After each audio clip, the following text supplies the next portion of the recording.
Hello everyone and welcome to Table 7. Today I'm in Poland, a country brimming with potential, a place where you can truly see the future. I'm here to explore how businesses are navigating change and shaping the customer experience. Warsaw is a city that has risen from its past, with a dynamic present and an eye firmly on the future. It's a place where you can witness the resilience of the human spirit alongside a booming entrepreneurship. The spirit of change in the city is mirrored in its business landscape, where companies are constantly innovating to meet new challenges. It's a place where the future is being built, and I'm really excited to be here. To guide us through this fascinating country, I'm joined by three highly interesting guests, each with unique insights into the Polish market and its customer experience evolution. Dominik Olejko is an expert with 18 years of experience in omnichannel sales, loyalty marketing, and customer experience. He gained experience with leading brands such as Decathlon, IKEA, and H&M. His passion lies in connecting data, technology, and emotions in ways that speak directly to the hearts and wallets of customers. Bartek Lewalski is the owner of Human Magic Consulting, a firm dedicated to helping businesses create meaningful and human-centric customer experiences. Bartek is an expert in understanding consumer behavior and building strong brand customer relationships. Paulina is the director of customer digital platforms at Nationale-Nederlanden Poland, a leading financial services company. Paulina transforms operating models by leveraging technology and data to enhance customer journeys and build long-term relationships. And with these three experts, I'll dive headfirst into how businesses in Poland are embracing change, innovation, and shape the customer experience. Welcome to Table 7. We shouldn't be telling that. I am on leash. Oh, it's just a really boring person.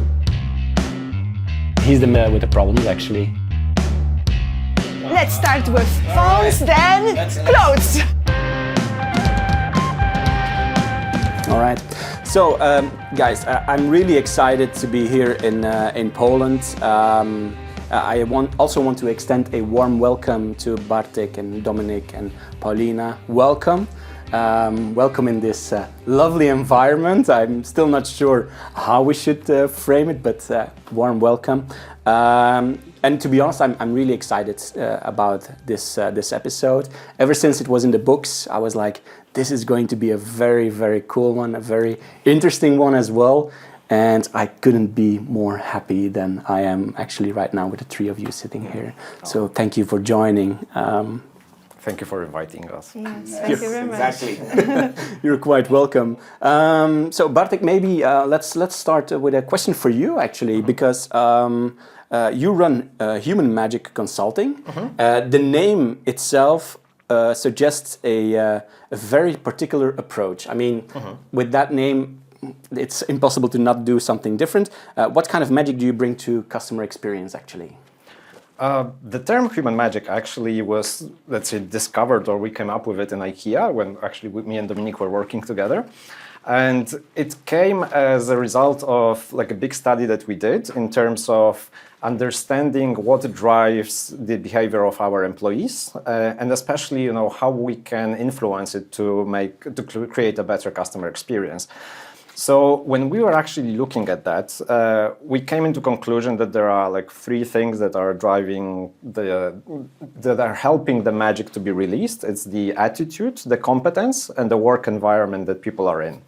So this was a basis for us to basically make this massive change, to establish the direction that we want to do, but later on also create a set of very concrete behaviors where we would want our employees to show this kind of magic within them. And ultimately kind of also build the system behind it to kind of engineer the environment where, 4,000 employees can actually deliver this human magic on a consistent way. Because like the human magic, it doesn't really sound, super sensible and super organized. But, let's look at the facts, yeah? Like Harry Potter. He was the greatest magician of all time, but he also needed, the Hogwarts to build competence, and he needed the Minister of Magic to kind of manage the whole thing. So when you want to have this kind of magic, the Harry Potter in every one of your employees, you need to think in both the systematic way, but also deeper understanding of the people as well. So this is kind of how I like to work, is design and figure out what makes people behave in certain things in order to deliver the great customer experience. Oh, cool. That's really a cool way to look at it, and it makes total sense actually as well. And I'm actually having a trademark right now. Oh, really? Last week I filed to get a trademark on the human magic. Everything kind of went through. They just need to process it right now. Oh, good on you. Well, nice move. Nice move. That's great. I also didn't know that you knew each other. I never realized actually before you mentioned it. Yeah, this is funny because we haven't talked about that, but actually it's true. Yeah, we did met in one of the companies we work together. Oh, great. Okay, so you are all kinds of surprises that you have there. That's great. So cool. Well, thank you for joining. We're gonna have fun, I'm sure. And Dominic, you were heavily involved with something quite remarkable, with a remarkable initiative, fighting poverty. And I'm going to make sure that I get the number right, you trained around 100 volunteers and helped I don't know how many families. But what did that experience teach you about understanding and connecting with people on a personal level? And how does that influence your work in customer experience, actually? I wondered. Actually, it's super nice starting point for me, and I was like, okay, this is the question. So now I'm just processing. So first of all, when you ask me that, I'm thinking about one thought that is actually when you are helping someone, basically you get the most out of it. It's not the one who you're helping, but you are the one who is benefiting. And I think it's about the fact that when you are doing something generous, you actually get the most, and then you are feeling satisfaction, surprisingly. Like you are not losing your time. You are actually getting something in reward. And I think this is, for me, the golden rule of customer experience, that when you start with that, with giving, with being generous to your customers, then you're getting the most out of it as a company. And I think that was the first thing that came to my mind. And maybe the second one would be about the listening. Because when I entered any family, because you can have a questionnaire, an Excel file, okay, this is how much they get, this is how much they get from the government, and you can decide based on it who will get help. But if you do it like that, you have no idea what's behind. But when you enter the flat and you see the family, you talk to them, you actually realize that the one who are in need the most, they don't speak about that. It's hidden in between. And this is the second thing I see in customer experience, that it's not only reading what is your NPS score. It's not even only reading the comments, the open comments. The most you can do is actually read between the lines and think how you can improve this experience so they don't expect that, right? As Henry Ford said, like basically, if I ask people what they want, they will say faster horses. And maybe you can ask them, okay, I will not give you the faster horses. I will give you something that will build the experience, that will actually skyrocket the results without asking. So it's not only removing the pain points, but it's something that, okay, I remove the pain points and it's zero because lack of satisfaction, because the lack of this satisfaction doesn't mean satisfaction.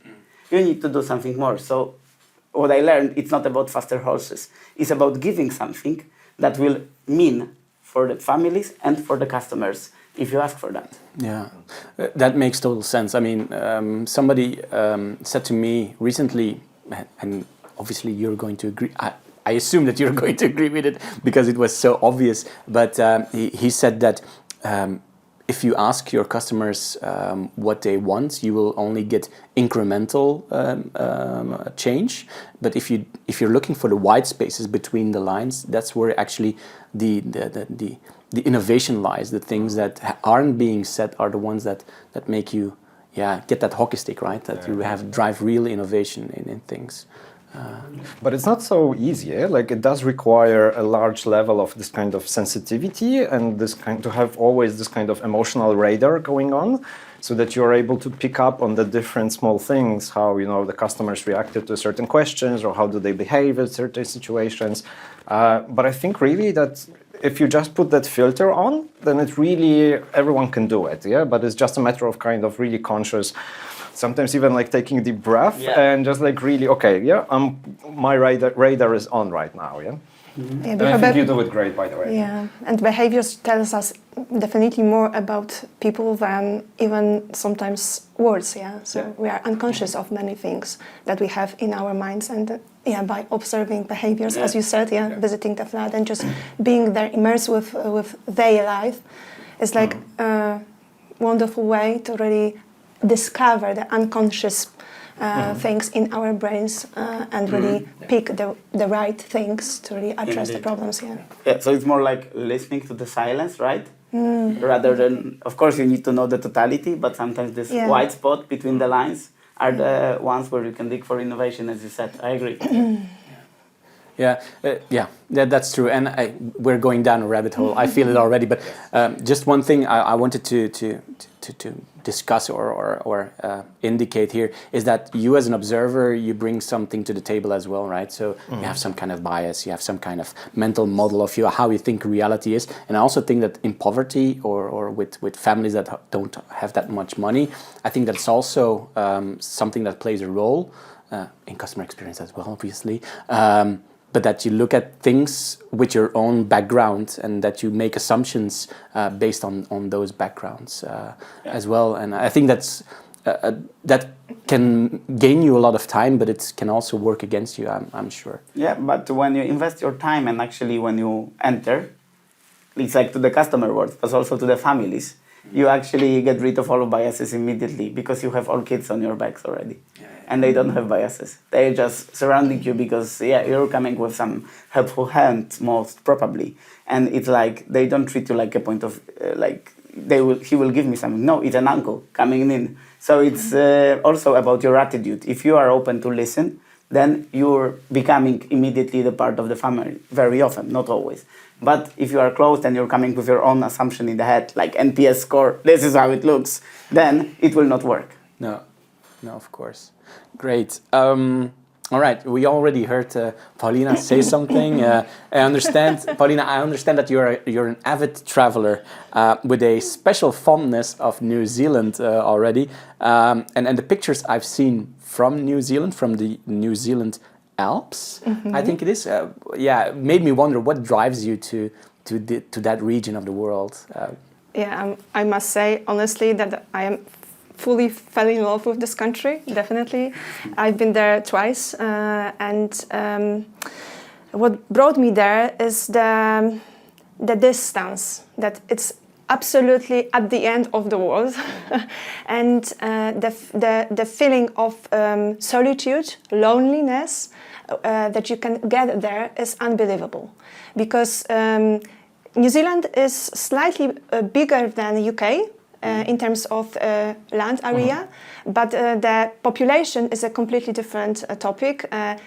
5 million New Zealanders comparing to 67 million UK citizens. So you can feel that this country gives you great potential to really be alone, very deep into the nature, and feel completely isolated from people. I love to be around people, but to really, let my brain to relax and to be in some empty space for a moment. This place is absolutely wonderful, and the variation of different landscapes and places that you can visit and be at the beginning of the day. You can swim in the ocean, then you can go by car to Alps to do a couple of hours of hikes, then come back, and during the sunset, you can just swim one more time in the same ocean, and just feeling super tired, but at the same time so happy.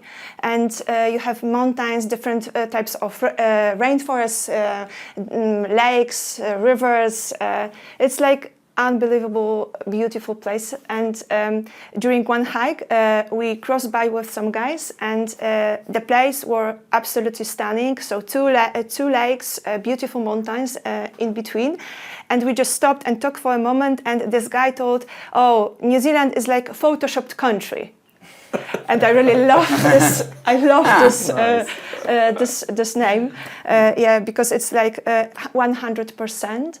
And I really appreciate how New Zealanders, they call themselves Kiwis, how they treat this gift that they have been given. Yeah, so you can get to very remote places, and you have just pure nature in front of you, without hotels, without tourism infrastructure. And this is something that is so unique right now in the world that it should be protected forever, from my perspective. And just building bridge to customer experience. I think that this country also give potential to really discover completely new patterns, because the mixture of nature and different places is so wide that you can absolutely unlock your creativity. And I had a lot of time to really be present, but at the same time to clear my mind, to get to completely new thoughts, and it was like a transforming experience for me. Yeah. 5 weeks at least. Okay, so we're now booking a flight to New Zealand. Definitely. You should have like a commission link. I had a request to National Tourism Agency of New Zealand that they should give you a nice bonus. And what is interesting, this year they are implementing a digital Nomad visa. Oh, okay. Yes, so it will be much easier to go there for 9 months. So you can continue to work for your current company, current job, and then be there, pay taxes there, spend money there. Because New Zealand now is in trouble regarding the economic situation. So this is a kind of way to really help improve and address the problems that they have right now. All right, I didn't know that. But okay, so it definitely goes onto the list. I'm gonna call home and say I'm booking some tickets to New Zealand. I will get you in touch with somebody else who is on the show. Lovely. She worked for the Olympic Committee for New Zealand, actually. Wow, they are super into sports. Yeah. Are you surprised? Yes! Probably all guys and girls who play in teams, they know each other because it's so small community. But Olympics sounds great. Okay, great. I will let her know that you're on your way for sure. I'm always amazed by how forward-thinking Poland actually is. That was also one of the reasons why I really wanted to have a show here, because I think that Poland is really in a very good position to become one of these powerhouses in Europe, where you can actually see and feel innovation. That's also the reason why we chose that you can see the future from here is the tagline of this show, because I think it's really true. Like for instance, we're going I'm going to go into nerd mode now with the clone robots. That is forward thinking, and also I reached out for them. They didn't want to be on the show, unfortunately, as a segment. Darn. Their loss, because I actually was really interested in how their technology actually works, because they didn't take the easy route either, and that's also a little bit linking to what you were saying. It's not necessarily because it's easy that you go that way. You are daring to go the hard way as well, but that drive to go forward, I think that is something very powerful here. And we are, under the communism's time, we got used to work very hard. And after, democracy came, we really could only be better in it. So the combination of entrepreneurial spirit and at the same time super hardworking pattern, that brings you to the point where you can be super innovative as a economy, as people, because you are patient, to get there where you feel where you have the gut feeling or evidence that it is wise to be there. Yeah. So this is something I think also the driver for us as a Polish consumers, as a Poles, as a citizens, to really build new things. Mm-hmm. I also think there is one more challenge, just to add a little bit of pinch of salt. Yes, of into course. that, because we are from different generation. Yes. And we've been through that changes, right? And we were grown in the different context than my kids are being raised now. Sure. And I think the situation is totally different. And I look forward to see how the young people will find themselves in, as you even perceive, Poland in well developed. We have GDP growing and everything is there. You don't have that much things that are missing around. And I'm just thinking how to grow the next generation of innovators in such context. I'm just giving a question mark without the answer. Paulina, something I wanted to ask you. Trust is super important, especially in the financial industry. Yeah. But how do businesses build and maintain customer trust in an increasingly digital and very competitive market? How do we do that? Yeah. So definitely right. Trust is the bedrock of this industry, definitely. And we as consumers, we definitely want to be super certain and have evidence that when we choose a bank or insurer, at the end they will take care of our money, investments and savings responsibly and properly. So this is super important, and especially in insurance, you mentioned life insurance products, very specific, let's say. but just let's take this example. When we buy life insurance, it is crucial for us to really be certain that in case of any very serious illness or or event in our life in the future, this company will really take care of us and of our close ones, even if we won't be there. Yeah. Mm-hmm. So this is completely different type of trust, very much deeper than numbers, fees, and documents and agreements that you have. So from my perspective, we have quite a big challenge in financial services, because when we follow the surveys, for example, Edelman Trust Barometer, we are not in good position, let's say, because we are at the end of the list of the most trusted sectors. Yeah, very close to fashion. Yeah. Very close to social media, but far beyond healthcare, far beyond technologies. So that means that for this industry, it is not about maintaining trust, it is about rebuilding trust, especially now.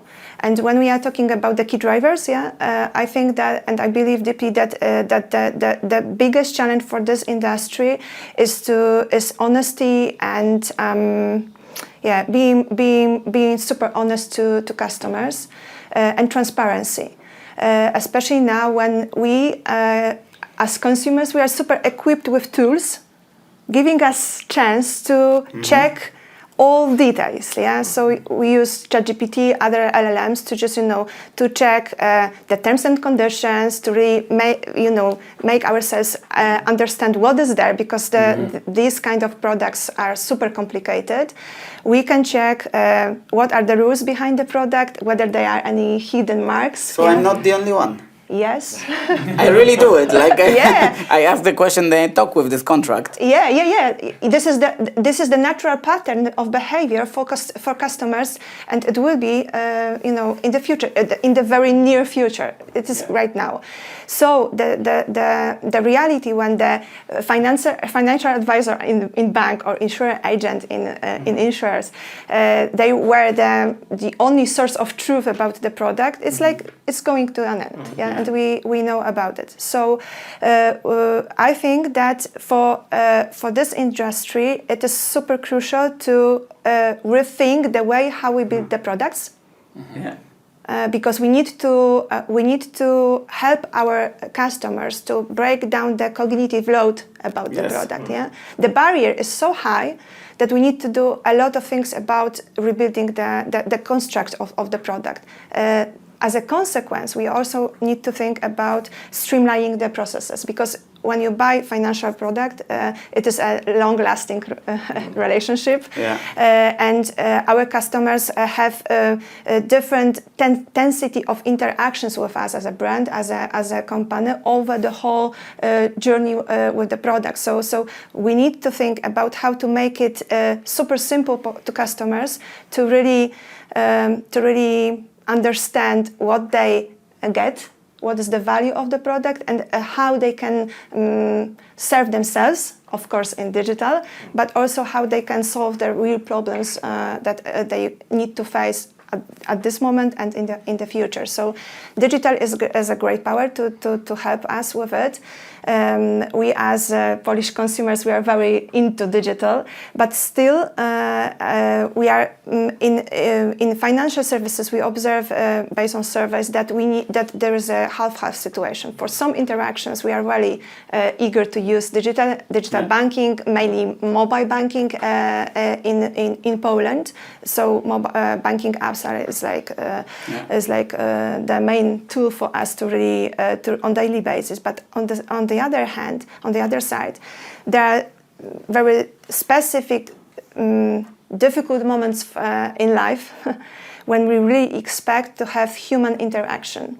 Oh yeah. And thinking about the future, we need to keep a balance between these two interactions. So keep as simple as possible to the interaction in digital, but at the same time, really think about the specific moments when the human value, human empathy will be the king to really, build the bridge with the customer and strengthen the trust at the end. Mm-hmm. And the last thing, which is also very specific for this sector, is of course security and data protection, because now we gather so much data about customers, not only regarding the products but also regarding the behaviors. Yeah. So it's like a cornerstone for us to really take care about cybersecurity, but also about managing the consents that we gather from customers, to really keep the balance between how we use the data, with whom we share the data, to at the end to provide to customers great value. But the balance is a quite challenging topic for us. May I ask the question? Sure. Yeah, because and then we cut it if it's not a good one. I was triggered by you, because does it mean that in general we can expect in the future that the contracts and the terms and conditions of the insurance will be simplified, so I understand it? I hope so. I think that there is no other way. Because on the one hand, you will. I believe that our interactions with companies, with brands, will be not direct with brands. So we will use different tools to really do the job for ourselves. Yeah, AI agents, LLMs. Yeah. So we need to think about building the products in that way that robots and AI could really use the knowledge about the product to provide you the right answers that you will have. But the answers won't be asked, let's say, or the questions won't be asked directly to the brand and directly to the organization, but through some solutions, some tools that will help you solve your problems. So at the end, we won't know you as a customer as much as we know you right now. Yeah, because the knowledge will be somewhere else. Yes. Stashed somewhere in a proxy. Yeah, yes, there will be some kind of proxy. So I think that, and when you think that now, if you buy mortgage or life insurance, you probably, there is no other option. You have to go to the agent or to the bank advisor. Yeah. So let's think that this reality is. Yeah, actually, I really tried it recently, because I had the terms and conditions, and I really uploaded the template of the of the contract. Yes. And I started, okay, do I have it in my insurance? What happens if? Because this is what you cannot get, even though, what happens if I do this? Yeah. And according to this, you have the right to ask for the compensation, right? Yeah. So that's why, so this industry for the last decades, it was super focused on product centric. It was about how to. So we were focused to prepare to design new life insurance. And right now we have to think about the certain dimensions of protection that you as a human would like to have. Exactly. And at the end is the product. But the way to get there is about picking the pieces of different areas of your sense of protection that you would like to have for yourself and for your close ones in case of any serious events in the future that are even so difficult to imagine.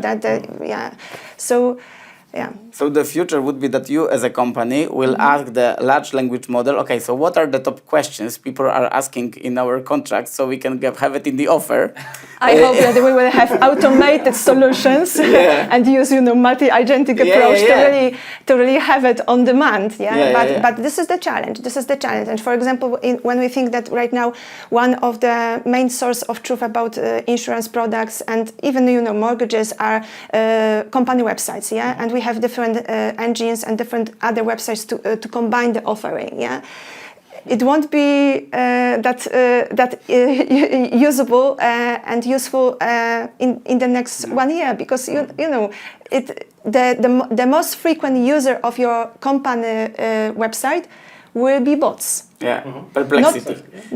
Exactly. Not people. Yeah, you can see that already. That the traffic is already increasing to websites. Scrapers, agents just visit very frequently the websites and just scrap the content and then use the content in a way that you as a human think and adjust it. Exactly. So that's why I believe that to build trust, it is super crucial to be very fast right now and agile in adopting new technologies, to have this insight on demand, but to have in our minds as organizations that our interaction won't be direct, but it will be bypassing by something else that won't be a human, but it will be artificial. Super interesting. I actually built my AI agent 2 weeks ago, focused around understanding a bank contract. This is what I am saying. This is what I am saying, Bartek. Exactly, this is it. So, and just one point, because the products that we have in this industry, from the backend side, let's say, of organization, we have in most organizations. We have super legacy core systems and so on, And now the pace, the speedity of changes and transformation that is needed to be taken within organizations is highly challenging for this industry. And the whole aspect of knowledge management in terms of how do you prepare the data so you could feed it into the LLM so that the agent actually does work without the hallucination, etc. This is a massive challenge. But I also think that's something that we're missing in the whole thinking. Is that the contract simplification is something that I think most of the institutions kind of the bigger ones, they have the simple language department. But it's not. Bartek, but this is not enough. This is I agree. Because you have plain language to really translate the jargon into the understandable language for the customer. But the rules behind are still so complicated. Yes, that's true. But what I was thinking is that even though you have those kind of complicated rules, what I haven't seen personally on the market, and I haven't been your customer, so maybe I'm missing that. Yet. I invite you to this. I am one. Really? Yes. But it's even if you have the complicated rules and products, etc. I haven't really seen someone really proactively building in terms of creating a psychological safety for the customer. Because yes, you can have certain things that are kind of rules that might be more or less complicated, but the way how you show it, it also builds certain level of psychological safety. If I open the rules of my probably insurance, in general, I have this big list what is not covered. And like Because you took the cheapest one. Because you have to be aware. Yes, definitely. Yes, I know, but kind of think from a psychological perspective, I Yeah. get the product that I paid for, and what I get is the massive list of what it doesn't do. It doesn't cover. No other service or product does it in the world. Yeah, and let's build necessarily- satisfaction. Yeah, yeah. It's not helping. Yeah. So that's why our approach, for example, is to really translate the product into the different dimensions of coverages that you have. And for example, when our customers visit our digital platform which is the main channel to serve yourself, self-service and so on, you can see the different dimensions of your protection and investments, but translated into certain areas of your protection, not the product that you have, but whether you have covered, hospital stay, death, of course, whether you have covered different illnesses. So that is, of course, only the beginning for us to really translate the complicated word, still very complicated word, into values that you buy for a very long time. What I'm dreaming about is like to have the solution that will combine all of these products that I bought from different companies, and I would see that in one place. This is like the dream state scenario. Regulations aren't there yet, especially regarding insurance business, but we are on a good path, I think. But for banking, it's kind of implemented. PSD2. You have these kinds of regulations right now. Yeah, but I would like to have across the banks and across the institutions, because when I implemented that, the update was the tricky part, because I did that, I connected, and then after 1 month, the expiry date of the login disappeared, and I don't see anymore the valid information. So, That's true. So, Sorry, we forgot another. no, that's fine. he's there. Hi. No, that's absolutely fine. I mean, you had a great conversation with the three of you. No, that's fantastic. Dominic, how important is it for business to not only adapt to change, but also anticipate future trends? I think we already touched upon it before we went to the milk bar. But coming back to that, how important is it to stay ahead in customer experience, do you think? Well, I think it depends, because what is the starting point? Because first, if you put the cherry on the cake that is not good, the cherry will not work, because the cake is bad. So basically, depending on the maturity in terms of the customer experience in the company and the number of pain points that are critical to deliver the business, then you can think about following the trends and stuff like that. Just to give you an example, in Poland, in March, we have Temu beating the biggest marketplace in Poland in terms of number of users. First time in the history. And Temu is already 2 years on the market, while the second player is X amount of years, and they are having quite vast amount of the customers buying there. Everybody knows the brand. And if we looked only on the trends, like while the first company would be analyzing the trends, they already entered and started to sell. So it's not like, of course, you need to understand the trends in order to monitor what's going on. First, remove the pain points, but also secure that there is, like, I don't know, 20% of your time spent on monitoring. Okay, so what's new? Now, even, I don't know what about you guys, but every day I read about AI changing every single industry, every single day. And I have a fear of missing out effect all the time, that I'm not following, I don't know that. Now it's changing, and this headlines, this industry is gone. And I'm just thinking how to find yourself as a company. And I think that my solution would be, like, first of all, remember that none of the business were built only on like the news that are coming. So you have your solid base, and you need to remember that if you secure your customers today, if you take care that you actually, the basic pain points are removed, then it's fine. But if you have that already and you are mature enough, don't wait to test, because the best time to test was yesterday. And the second best time to test is today. So if you are wasting your time on analyzing the spreadsheets, reading the reports, it's a waste of time if you spend too long on that. And I believe there is something in this that we need to adjust to fast-changing environment due to AI coming and changing everything. But at the very end of the day, we have our coworkers meeting the customers on the shop floor. They are also struggling as we, as a companies, right? And securing that we take care of the customers on the basic level and then taking that to the next step is a base. But there is one but, I believe, that if you sleep over and you don't catch up at the right moment, you might end up in being like Kodak or Nokia story.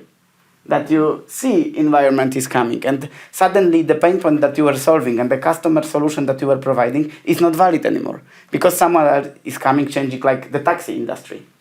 We have in Poland, we had for many years quite stable setup of the taxis. So the regular guy having the company just driving you, and suddenly we have Uber taking over the market together with Bolt. And the industry is changed within 1 year. So this can happen if you don't follow the trend. So I would say we need to do both, and it depends which level we are. But remembering that the testing on the small scale, new solutions, trying, being open, not blocking, not waiting to build bureaucracy, all this another thing of terms and conditions all the time, because we need to secure. And you don't test because you are afraid, you might end up in the situation that you're already closing your company, although you were quite strong. Mm-hmm. Yeah. I think you put some really negative scenarios in front of everyone. Maybe it's an eye-opener. Yeah. No, I think it's needed, of course, but also I think that we tend to sometimes overestimate the impact of, let's say, trends on the short-term scenario. Yeah, like kind of ultimately, yes, of course, every one of us is really focused, AI, etc. Kind of, you cannot open your eyes without seeing some information about it. But average Paul, they don't really give a damn. Like I've met with some really cool guy who's like top level executive, etc. And he was like this, yeah, but I'm not really interested in this GP chats. Thinking that like even this kind of spelling approach was a little bit different, from him. It was a little bit an eye opener, and I think of course, yes, I agree with you that AI of course is already a disruptive force for many industries, etc. But it's not going as fast as it could be. Yeah? I think we're overestimating that a little bit, for good or for worse. Yeah, and I think that that's something that companies, from my perspective, need to have. And I would add to your list is this kind of readiness to change internally. Like I think that if you look at, especially at the big companies, like the ones that have established themselves as, I don't know, the big clothes manufacturer or anything, like you are getting big by basically organizing your business to be the most efficient on delivering, the end product to your customer. Yeah? So you kind of optimize and make everything better, etc. But that also means that it's really difficult for you to change. Yeah? And I use often in some of my presentations and workshops the sentence from Rupert Murdoch, which I forgot right now, but kind of paraphrasing it is about like being big doesn't count anymore. It's being fast that is always going to beat being big company. Mm-hmm. Yeah? So having this internal speed and having this kind of mindset for change, I think this is the most important thing that you have, because that it allows you to kind of look outside your streamlined perspective and be able to adapt. But also, having this filter, like, okay, like maybe we should not be the first one jumping onto it. Like my previous boss had this wonderful saying that you want to hop on the train and not in front of the train. Yeah. And I think this is quite spot on. Of course, experimenting different things, proof of concept, yes, definitely do it. Yeah, but like I think it was Spotify that did it, or Shopify that kind of fired the Klarna, exactly, Klarna. Yeah, like they fired, the whole customer service department. Like, let's not jump in front of the train. Yeah. I fully agree. I think that that you should be either a first an early adopter or a fast follower. It's one of these two these days. There is nothing in between anymore. But yeah, so I think that what I'm trying to say is that you have that spirit of experimentation, that you should try things out, obviously also on a smaller scale, to first understand what is the technology actually about, before you go on and actually apply that technology to something that is much bigger. I think that, and this is something I feel very strongly about, is that if first of all you have to make the technology that you have in front of you have to make it boring. Because boring is something that you can understand. It's something that you can wrap your head around. Nobody thinks that the chess computers of the 70s and the 80s are artificial intelligence anymore. They're just algorithms. They're massive tables with possibilities.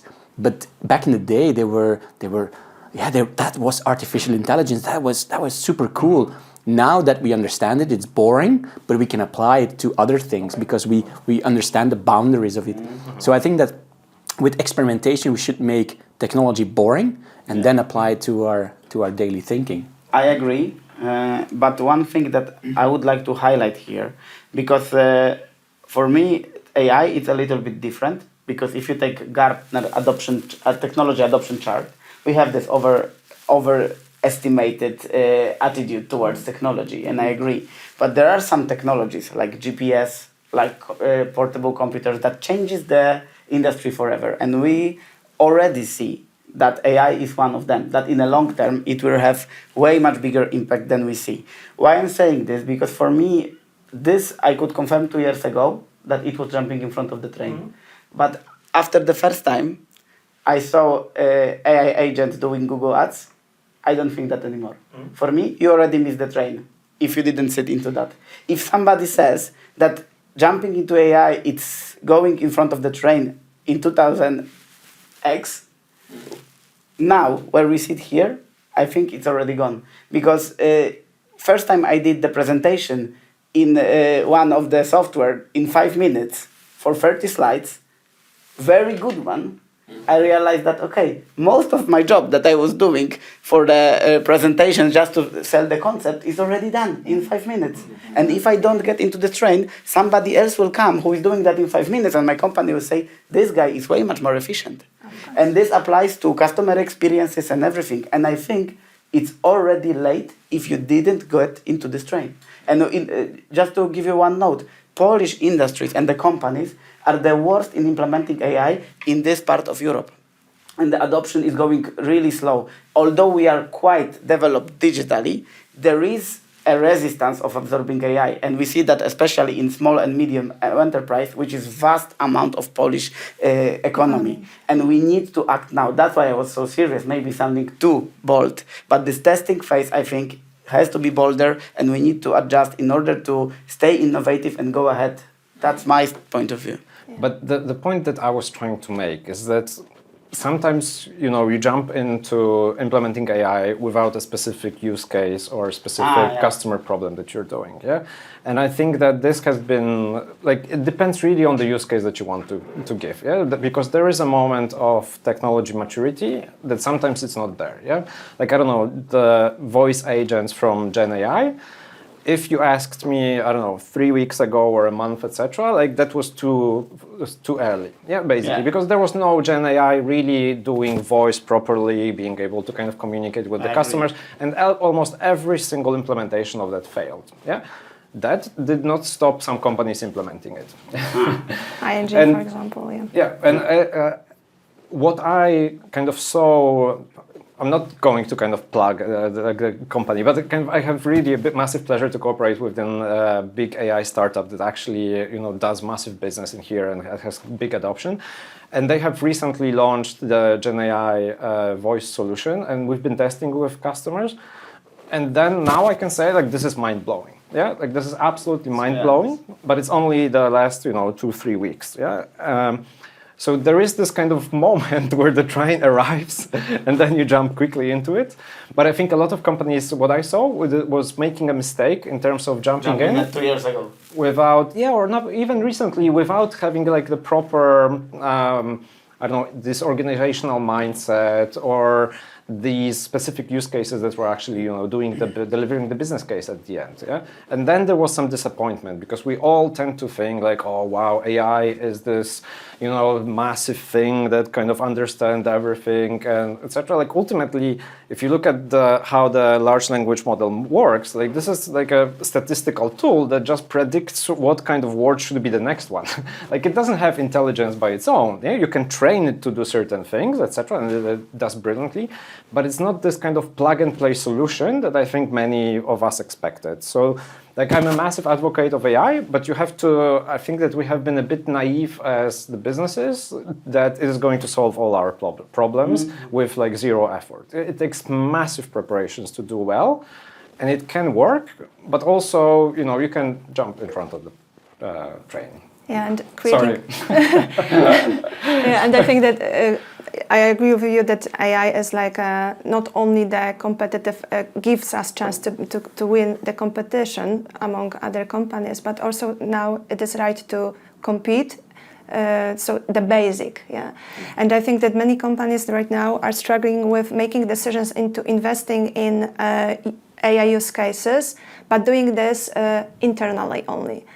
Yeah. And after weeks of experimentation, the results aren't there. Yes. Just to give you one example, if you want to use, for example, VoiceBot, yeah, or if you want to have use AI assistant to, for example, solve that problem that you mentioned, yeah, to really explain what you have covered in your policy, life policy insurance, yeah. In insurance business or financial business, it is. The winning point is when you achieve 100 accuracy of answers. And it's tricky, yeah. Yeah. So my experience is that we got to 80% of accuracy of answers, and the last 20% is the toughest part, the toughest path for us to go through. And giving ourselves the power to experiment on the one hand, but on the other hand, building the trust among our bosses, leaders of the organization to really spend money on it to fail. Is also super crucial to really not only jump to the train but even drive the train. Yeah. Yes. And so I would say that we need to be super flexible and very fast growing on this matter, because this is not right to win. It is right to stay on the market right now. That's why I believe, fully agree, and I think it's a very good discussion because you showed this use case scenario, and I think this is why many companies failed. That I also heard many stories that they tried to implement something and then employees try to do it and they say, no, it's making things up. I didn't like it, and then the absorption level in the company was low. Therefore, I think we cannot afford to stay and wait until the technology will be done without testing and inviting the ecosystem of working. I've met one startup yesterday. They were solving one of the biggest pain points in selling fashion in retail by tagging and doing SEO, also adjusting the models with the product on demand. So if you write that you are 40, not 36, it will adjust the photo. Yeah. And I'm saying, okay, if you don't implement that, we have already like one French company who did that and implement that, big marketplace. Okay, you don't have that, and customers will immediately go because it's solving the biggest pain point, which is imagination gap in e-commerce. Yeah. That's why I believe I couldn't agree with us, unfortunately, maybe not so good for the audience, that we need to base on the use cases. We also need to be smart in testing, but we cannot miss the train. Yeah, because the pace, the pace is super important. Yeah, because when you invest in developing something in-house, and at the same time, faster, train is coming to you. Yeah, and you spend 3 months. And during these 3 months, someone else just grabbed the solution from the market and hit the competitive advantage. And what I love about this startup? They exactly have this logic, and it was first time I heard about that they said, we don't enter forever because we know our solution will be already mainstream in 1 year. Yeah. So what we do, we want to enter the biggest companies in Poland, and not only, because also in Europe, and we let them work on our software until they develop their own solution, and we will teach them. And this is their business model. So you pay only for the short period of time until they develop that. And they said, we are serious about that because we know we will not be able to stop them to develop it themselves. So you are fully right. Yeah. That doesn't seem profitable.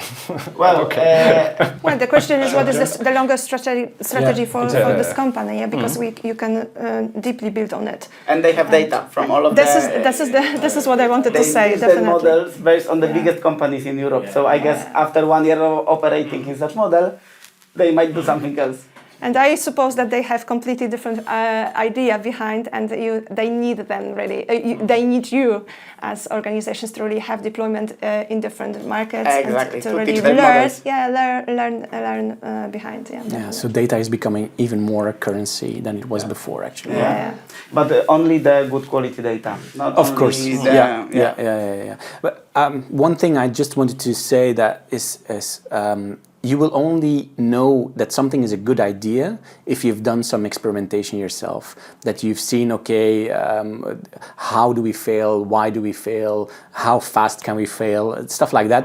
And then all of a sudden, you see something coming by and then you say, okay, this makes sense because X, Y, and Z, and you know it's a good idea because of that. And you jump on that train to complete the analogy. So can I add one more thing? Sure. Yeah. No, because I think that in the whole discussions and kind of right now, we are also like super focused on the technological angle and the benefits for business, etc. And something that I'm always missing from the AI conversation is the acknowledging the resistance that those implementations get inside of each of the company. Because I understand that right now, of course, we're in the mode focusing to deploy, and then assuming that whenever we give our employees the great tools that make their job easier, etc., like they're massively going to jump into it.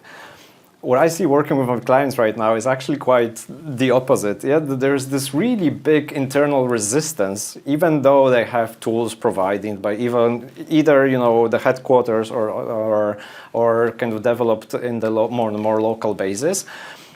That people are even actively undermining, the solutions, saying that this is not something for me. And I have actually read the data that around 43% of employees are kind of actively sabotaging the implementations of the AI. And I think that yes, it's of course again important to understand the tech, to implement that. But I think what we're really missing out is the thinking about how to implement those changes, how to actually root them into the working environment. Because from what I see, like the general approach is, okay, we do a great tool, tell people, yes, this is going to make your job easier. And if you don't use it, then you're resistant to change. Yeah, and if you're resistant to change, that's your problem. We have nothing to do about it. But in general, like, come on, like it's a two-way thing. You probably didn't do your job correctly at the very beginning. Yeah, enabling change. Yep. Yeah, and actually to chime in, sorry, but I've also seen this one happening, and it's actually quite substantial. There was this a software program which had a lot of intelligence built into it, and it was in a logistics and supply chain environment, and was actually it was linked to a production units as well. And so what it did actually was it moved elements from a production unit to a temporary warehouse, and it moved raw resources around as well, because based on the data that the model had, that was making predictions already as well. And actually, in hindsight, that was really clever. So it did the right things. But the problem was that people were not used to it. Like, why are we moving these materials to that location? That doesn't make any sense. So every morning when the system had done its calculations, they start their computer and they were, why is that resource moving there? I'm going to move it back. Right? Yeah. So they shipped it back to the original site, and they were actually undermining, not necessarily because they were actively trying to undermine it, but also because they didn't understand the logic as well. And so when you said, we didn't explain well enough, I think that makes sense as well somehow. It's a great example, But also I think in that cases, it's also very much connected to what you said, like to make technology boring. And also just to make it easy to use. What I saw, like basically there are solutions that if it really solves the employees' problems, not like improving, but solving the problem that you have every day, the absorption is way much easier. Because it's solving like your problem on your work, and you see we've been always struggling, needing to copy pasting that. I had a case from payroll. Like first time the automation was developed, my friend told me from the big consulting company, they said like somebody was, they had this rule that the payroll was always checking the salaries, and there was one person hired to check the correctness.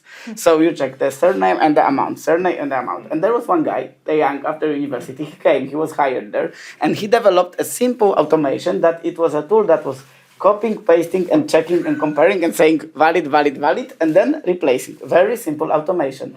And guess what? People loved that because suddenly their job became easy. So it's also about not thinking how to improve our efficiencies, what you said, placement of the product, but also you can think when you develop the solution about the pain points of your internal customers, which are your coworkers. And if you solve that, then you don't need to worry about introduction, onboarding, and another presentation in the room, right? Because if they will absorb it immediately and will recommend it when they go to smoke, right?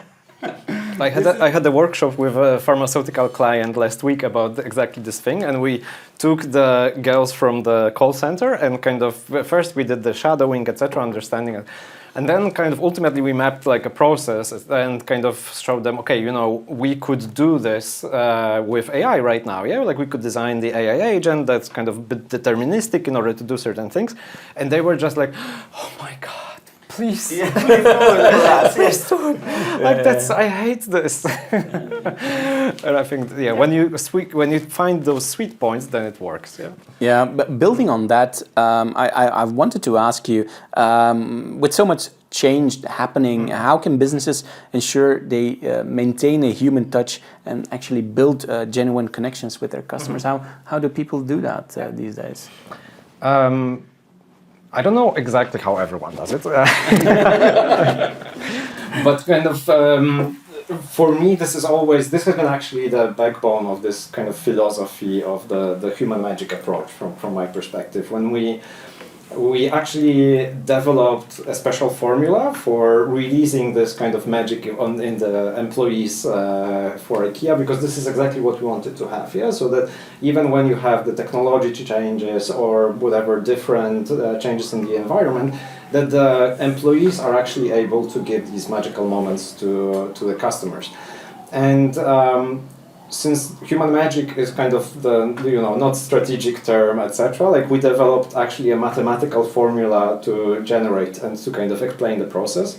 And it was shown that in this formula we showed that basically in order to create the human magic you have the attitude, which is put to square, yeah, because I really believe that people's attitude is the most important thing, yeah. Then the attitude was multiplied by competence, because the attitude and the competence, they need to work together. But I truly believe that in majority of the cases, the competence is the least important part. Yeah, of course, in order to deliver a human, the magical experience for people, if I have a cashier working on the till, she can have the best attitude and be super smiley, inviting, etc. But if she does a mistake, then because she lacks the competence, the moment is going to go wrong. Yeah. Mm-hmm. On the other hand, if you have the competence, someone who's very efficient, but then he's all kind of grumpy and etc., then again the magic is out. Yeah. But these two elements, they need to have a proper work environment, supporting those magical moments and actually giving the employees the chance to actually shine. And by this work environment, we mean things like, the sometimes boring stuff, like procedures, but also like leadership, like how are they evaluated? And all these different things, they form this kind of system that can be engineered in order to give people the possibility to deliver this human magic. Yeah? So, or kind of the magic in all of the context. So, when you look at the attitudes, here we actually identified 67 different touch points that are actually impacting that, depending on the stage of employee development. So, but attitude is the toughest one, because you cannot really teach people to be nice. Yeah, we had this situation, I don't know if you remember, in IKEA, where we had this beautiful statement by a sales employee that he came to work in IKEA because he doesn't like people. This was beautiful. Interesting. IKEA says this was like a self-serve kind of thing that allowed him to work in sales because I don't like people, and this is why we focused so much on actually, for instance, in the hiring plan, like, we completely revamped it with the HR department so that ultimately you actually put it like over there as a goal to recruit people who like people. Yeah. And since we are actually hiring thousands of employees, like we built at this particular year, because we were opening stores, etc., like we organized the process in order to deliver that. Yeah. Then it needs to go through this competence and, the work environment where, for instance, like, we put different expectations towards people working directly with the customers to their leaders and the leader of leaders in terms of very specific behaviors, how they should work in order to give people the possibility to actually to support this human magic. But I think also what was really important from our point is we kind of put over there like we call it like the major organizational excuse. Like in IKEA, and I think there's kind of from my experience, every company has this excuse. Yeah, and they usually go like, but my industry is different. But we're doing things differently. Yeah, but this is not going to fly in Poland, for instance. And for me, like 80% of those are excuses that are just kind of people use in order to kind of explain why they are not having this kind of, the giving this magical moment or actually give, the employees the full possibility to shine. And I think by doing it in a very systematic mode, like you can have this consistency, because then you can very clearly define, okay, so this is the vision of the experience that I want to have. And I tend to do it, for instance, like with the companies, with trying to frame it, what would customers say after interaction with me? Yeah? So we had like in play a sentence that, I want to be seen as a person and not as a phone number. Yeah, like kind of those more of an employee's point of view. And then we translate this vision into behaviors of the employees. Kind of then, you have this vision, you have the behaviors, and then that you want to have for your employees, and then you kind of re-engineer the whole system kind of to support that on this, attitude, competence, and work environment for it to work. And kind of from my experience, that usually works. I mean, it's not easy, yeah, but it works. But it also takes like a massive change from basic almost like every single part of the company. And this human magic, like this was actually one of the 4 pillars of the HR strategy. And kind of since then, the approach is a little bit different, but it actually works. Yeah? If you look at this from this perspective, and I truly believe that there is, that people want to do a good job. In general. Sometimes you might be tired, you might not be getting enough money. I mean, you're always not getting enough money. Yeah? But people really want to do a good job. Yeah? And the role of the companies and the role of especially people dealing with the experience, it should just help them to do that. Simple as that. I think that you touched that the story that you tell is about being consistent in building the certain culture in the organization. Yeah, because in every step and in different dimensions of the organization areas and activities, you have to stick to the point. Yeah, and in a very systematic way, to really drive the change from point I where you were to really jump into the living attitudes, practicing on daily basis. So very interesting example how to do it. We used to do just kind of. What we wanted to say, kind of sorry for like cutting in. This is going to be cut. So what we did in those cases, we used this kind of experience vision, and this was like hammered every single time. This is what I mean. Every single time. Because if we have the vision and if we have strategy to get with customer experience to some point, it is contains from very simple steps, repetitively practicing. Maybe if I can add one thing, because I think it's brilliant when you do it that way, when you add one ingredient. And I think I look at your coffee now, Michel, and because I've been attending the conference where there was an interview recently with the guy who has set up the supply chain of the coffee houses around Warsaw and Poland. They have about 90 or 80 coffee places. And he said that he was inspired by Swedish culture, and including the biggest home furnishing company, that he actually wants to create breathtaking experiences, starting from the price, starting from and he said, I discovered when he started the business in the 90s in Poland that there was no places where can people come and sit comfortably, and where the coffee is not the product, it's a side effect. And it was amazing. And his goal was to set up such places where you can meet, sit comfortably, and when you can talk to the bar, like to the waiter or to someone who is standing in front of a barista, let's call it like this. And he said that when they started to think who should be in front and doing the coffee, and he was thinking like, okay, our potential person who will work for us would be like a student. Because nobody is a barista for the full time right now, being a 40. We are more waiter, it's more professional, but in these places there was young people only. And he said, how to make these people like doing our customer experience when it's their first job, they don't know it and it's not that easy. And they come up with the idea that first of all, they should be themselves. And he said, like, you can be introvert working for us. You can be extrovert working for us. Here is our framework. We want to be friendly. We want to be like that. But you talk to the customers about everything than coffee. And this was the goal. Like, we don't want you to upsell. We don't want you anything. And they did one trick.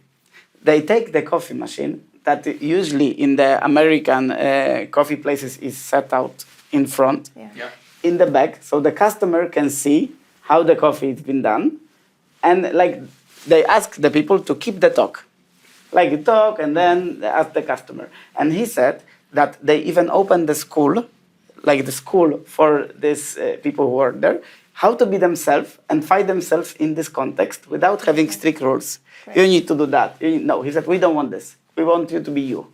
And it really amazed me that this is the best customer experience strategy I've seen. Because he did one thing that I'm referring to, empowerment. So to empower people to do themselves and to decide what they want, like just to release, to not to close everything. And I think this is where I believe the magic comes as a result as well. So this I wanted to share as well, maybe on the top, as this cherry on the cake, since we removed all of these pain points as a starting point.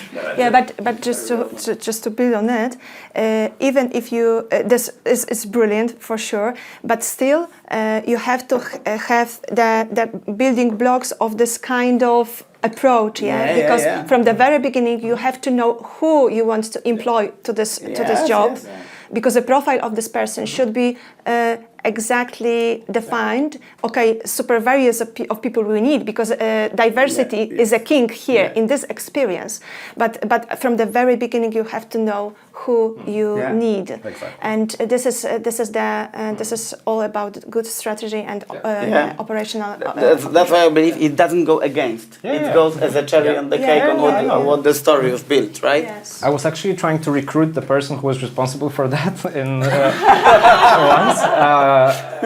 She didn't want to join, unfortunately. But like you said, they decided to basically build the whole structure, school, etc. But their key point was on recruitment. To just basically recruit the people that have the potential to act in a way like that. And also to take the empowerment, right? Yeah, exactly. Because sometimes you just don't want to take this. Hire the smile, train the skill. Absolutely. Paulina, I've been wanting to ask you, it's already partially answered in the previous questions that we had, but I still want to stress out that Poland is becoming increasingly an influential player in Europe.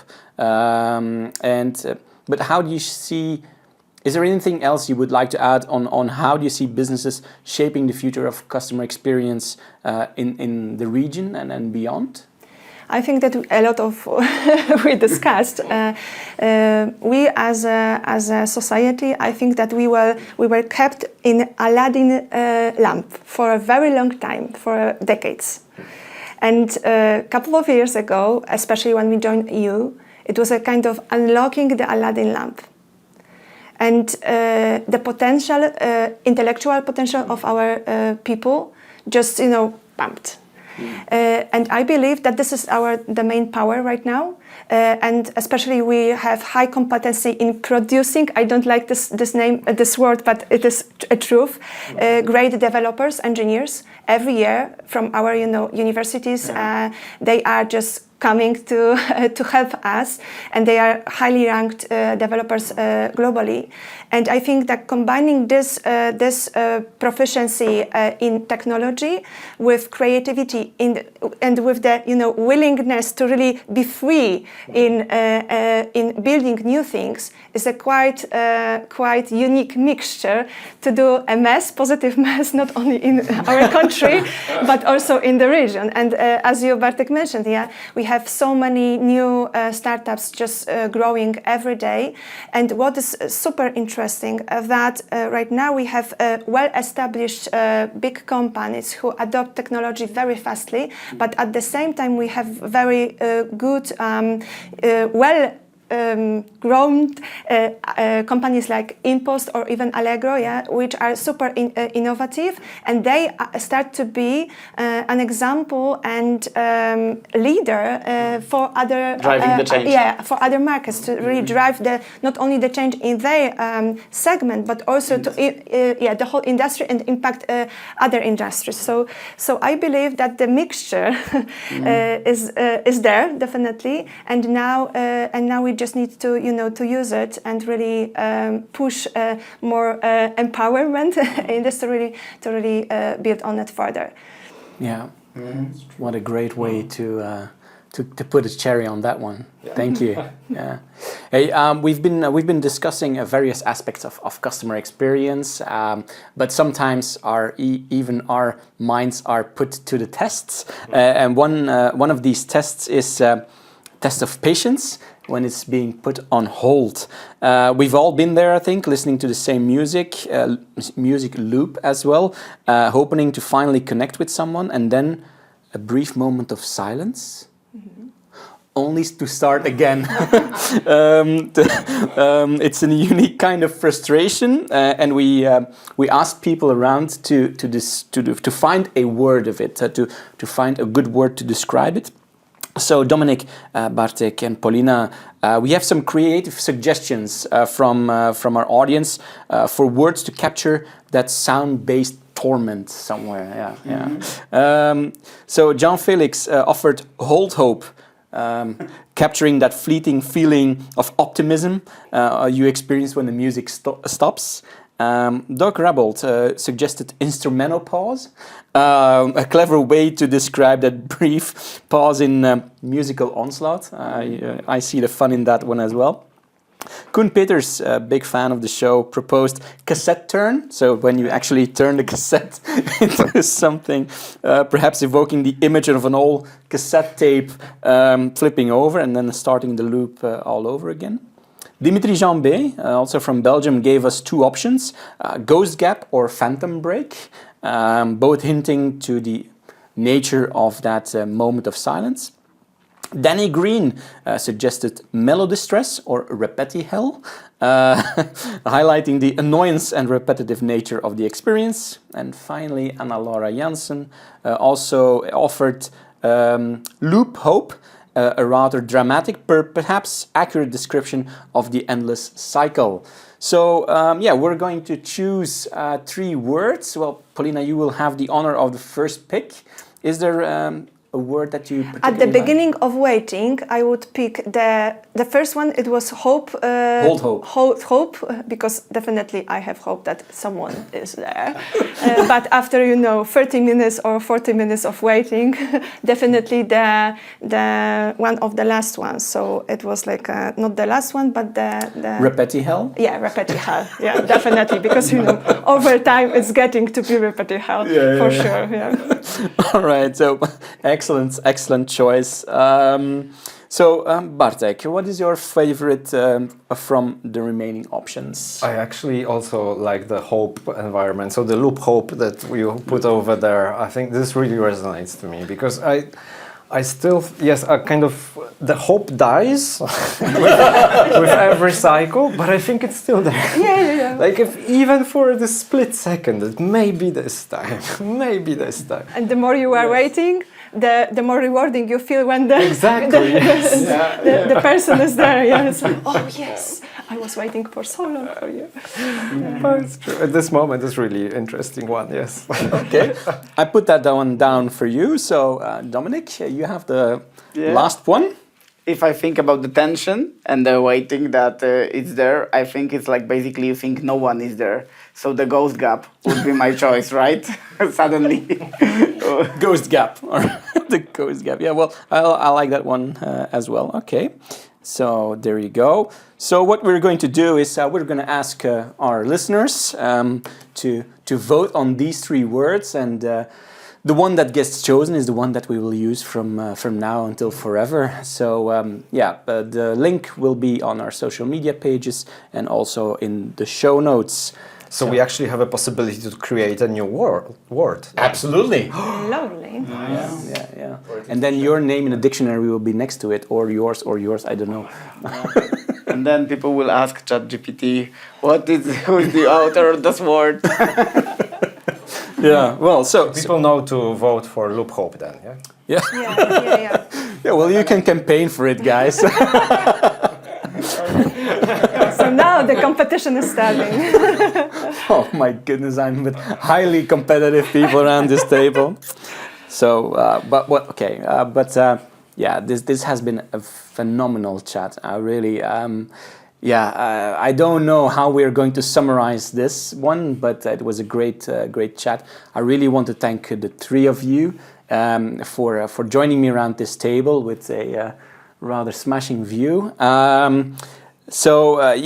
Paulina, to wrap things up, I always ask, before we go out, I always ask somebody around the table to choose a good song to have as our outro.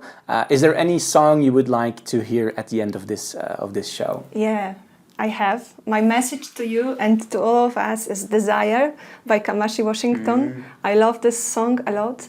There is a lot of hope in this song, but also it's quite nice parallel to customer desirability. That is my pick. It's a fantastic song. It's a fantastic song, and I really love it. And I'm sure that the listeners and the viewers will also love it. So thank you for that. And thank to the 3 of you. And on those notes, we are going out. And thank you for the listeners and the viewers. And onwards and upwards. And thank you to you, Michelle. Thank you so very much. It was a pleasure. Yeah, exactly, for the invite and for wonderful job you're doing as a host. Thank you for letting us speak. Maybe too much. But that's all right. All right. So I don't know where my table will be next. I really don't know. I have to ask my producer. Until next time. And then at a new table, new country, new guests. See you around.